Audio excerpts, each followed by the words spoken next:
seconds. Ready for it? Look! Second best kitchen helper ever.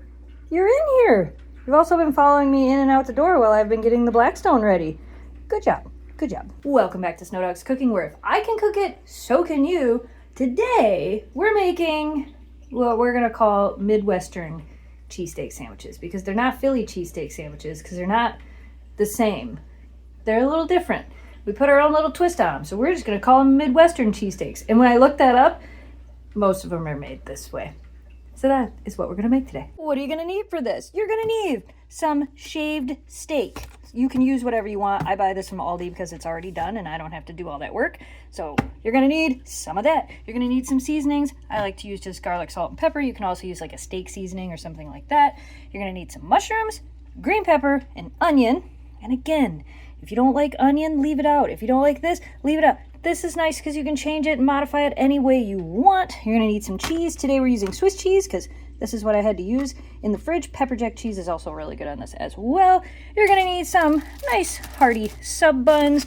You're gonna need a little bit of butter. You're gonna need some olive oil, and then whatever sauce of choice. I'm going with garlic aioli. You can just use a regular mayonnaise. You can use salt and pepper mayonnaise, whatever, or none, just cheese, whatever you would like. This is what you're gonna need. Now today, I am making this out on my Blackstone. Not everybody has a Blackstone. You can make this on a normal pan. I would advise if you make it on a normal pan that you cook kind of like what I'm gonna do on the Blackstone. You start your onions, then your green peppers, add those in, then your mushrooms, then your meat, but you cook your meat separate, then kind of throw it all together for the last little bit of cooking. It's just easier for me to do it on the Blackstone because I have it, but you could totally do this inside as well. That being said, we have to prep everything. So I have to wash my mushrooms, cut up my green pepper, and cut up my onion. First, I'm gonna cut up my onion. So basically I've peeled it, I've cut it in half. Now you can just do little strips, but I'm actually gonna do strips and then cut those strips in half, which makes the pieces of onion just a little bit smaller. Onions all nice and chopped, onto the green pepper. Wash your green pepper, dry your green pepper. I just cut the tops off, turn the thing, pull it out, and then smash them and make them flat, easier to cut. I'm gonna do the kind of the same thing here. I'm gonna cut them into strips, but then I'm also gonna cut them in half. And gee, you actually are waiting in here for something amazing. You want a bite of green pepper? Let me cut them up real quick. Green peppers all cut up. We're ready for this crunch. Ready for it? Oh, look how good you're being. Here you go.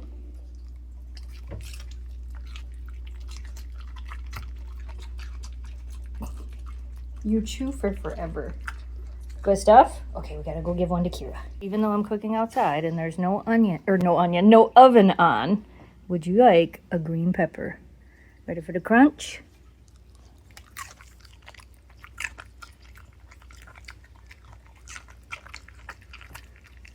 I love that you girls both chew your food and enjoy it. Now I'm going to wash, yes, wash my mushrooms. Look, read this, you guys.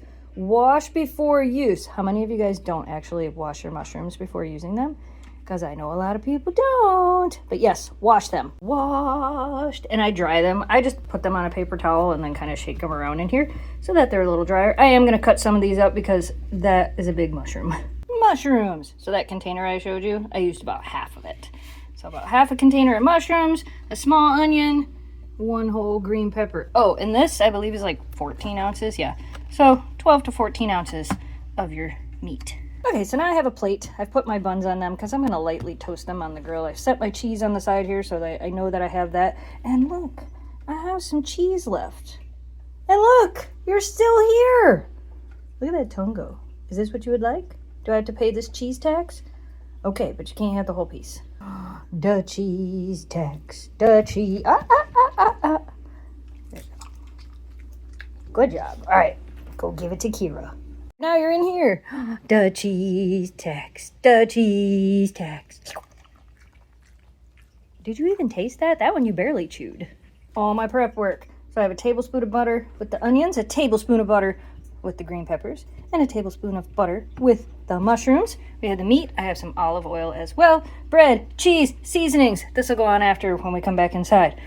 We're going to go out to the Blackstone and get cooking. All right, so we're out here in the Blackstone and I got it all nice and ready. I already oiled it and did all the things. You can still see some of the oil smoking off. I have it on a medium heat on both sides. I'm going to take my tablespoon of butter for my onions, set it on there, let it melt for a second. It doesn't even have to be a second. kind of get it on there. Go ahead and put the onions on there. Ooh. I'm gonna start stirring those around. Now I'm starting with the onions because the onions do take the longest. Hey, I'm glad I got that piece out of there. It was weird looking. The onions do take the longest, so I'm gonna let these go for probably about 2 minutes. Then I'm gonna add the green peppers. I might not add more butter right away. We'll see. Okay, so these have been on for just a little bit. I'm gonna go ahead and put these on and then decide if I need to add the rest of that butter or not. All right, I did go ahead and add the other butter because I felt like it did need it. I'm gonna let this go probably about 5 minutes before I add the mushrooms. All right, it's starting to get, you can tell everything's starting to get a little bit of color on it. So we're gonna go ahead, put that other tablespoon of butter on there and dump the mushrooms right on top. And I'm actually gonna close the lid for about a minute and then stir everything around again. So if you're doing this in a pan on your stove, same type of thing. You want the onions to be just a little bit translucent, then you want to cook the green peppers for a little bit, and you're doing this because those take a little bit longer to cook through than the mushrooms. So onions, then the green peppers, then the mushrooms. Then I'm going to set all that stuff aside, and then I'm going to do the meat, and then we're going to throw it all back together. It's a process. All right, it's getting there. Now I'm going to sprinkle it with a little bit. I don't put a lot of salt on this, but I'll do some pepper. And then, like I said, I do garlic salt. But if you've watched me long enough, you know I don't like to put a lot of salt on anything. So just a little bit, because I am going to salt and pepper the meat as well. The joys of cooking outside. The neighbors cutting their grass. Totally fine. Look at, I think this is about done. I think I'm going to remove this off the heat now. I'm going to take this off. Don't worry, we're going to put it back on. See how there's this beautiful glow over here? I'm going to take our bread, no butter or nothing, and I'm going to put it on there. For like, till it's toasty. Just put it right on there, toast up that bread a little bit, and now we're gonna prep this side, which I have on like a medium-high heat. I'm gonna spray just a little bit of oil, and by spray I mean drizzle. I'm just using olive oil. Take the meat, put it right on there. Now you don't want to touch this more than necessary. I'm kind of moving it around just a little bit, because see how fast it's cooking? It will cook very fast. So I'm gonna go ahead and put salt and pepper on it real quick. A little bit of garlic salt. Pepper, pepper, pepper. All right, now we gotta hope it doesn't stick. So the reason we do this on the medium-high heat is you wanna get that little bit of sear on there. And it only stuck a little bit. So I did good. I'm still, not a pro at the Blackstone, but I'm learning. So kind of go for like minute and a half and then flip it, and then you can see some of this back here is still a little, so we're not quite done with that yet. I might close the lid for a second. Let's check these toasty buns. Okay. Oh, I can feel that they're toasty. All right, I'm gonna pull those off. All right, this meat is just about done. All of this fun stuff, put it right back on there. That's also gonna get some of that butter flavor in there, and we're gonna stir all this together.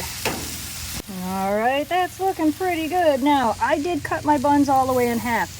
If you leave them not all the way cut in half, they're a little bit easier to fill, but these buns didn't want to stay together. So we're going to try to pile all this together and then put some cheese on it. I lied. I'm going to do it the way I've done it before. I took the cheese, threw it on there. We're going to close this. I'm actually going to shut the heat off. We're going to leave that closed for about a minute. Cheese is all melty. I'm going to kind of stir it a little bit, and then we're going to put it on here. Ooh. You can barely tell that there's a bunch of cheese melted in there, but there is a bunch of cheese melted in there. This is beautiful. I'm gonna put garlic aioli on mine.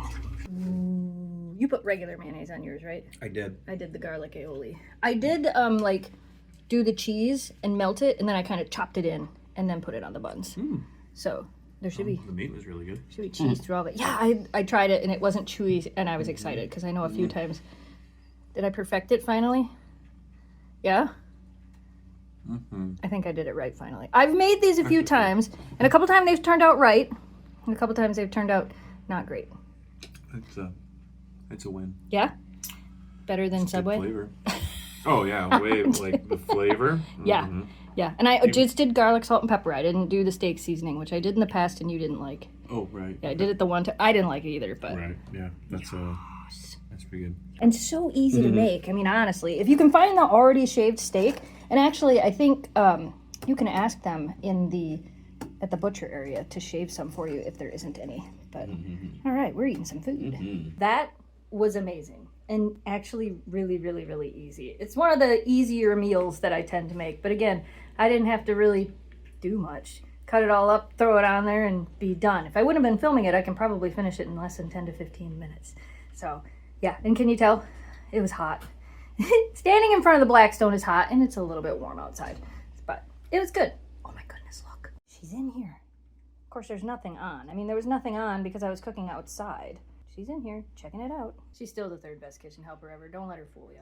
All right, you guys. Let us know what you would like to see us make next, because I don't know what I'm making next. So give me a suggestion. I have a bunch of dill. I need to make some stuff. I do actually have an idea for what I'm going to do with some of it, but what do you want to see me make with fresh dill?